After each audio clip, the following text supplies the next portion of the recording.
super intéressant, il y a de beaux stands, de belles technos qui sont présentées, donc c'est super.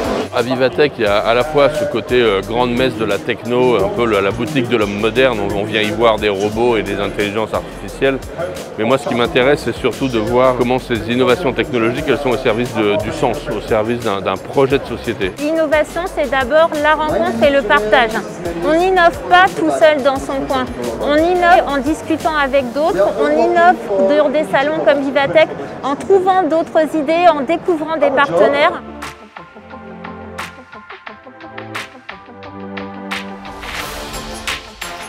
En 2018, on s'est vraiment aperçu qu'un secteur industriel avait besoin de repenser son fonctionnement et d'innover, le construire et l'habiter.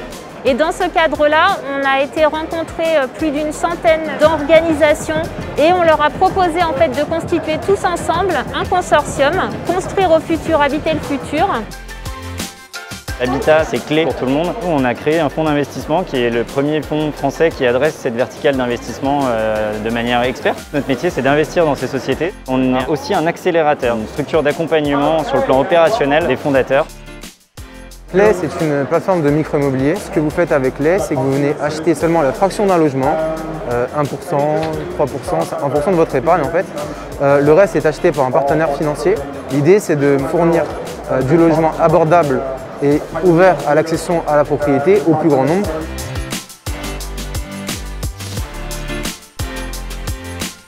Cycle Up, c'est une jeune pousse qui est dédiée à la question du réemploi des matériaux et à l'économie circulaire dans le monde du bâtiment. On travaille en France entière, alors c'est vrai que l'Île-de-France est vraiment le cœur de notre réacteur. C'est une des métropoles les plus dynamiques en matière de réemploi et d'économie circulaire.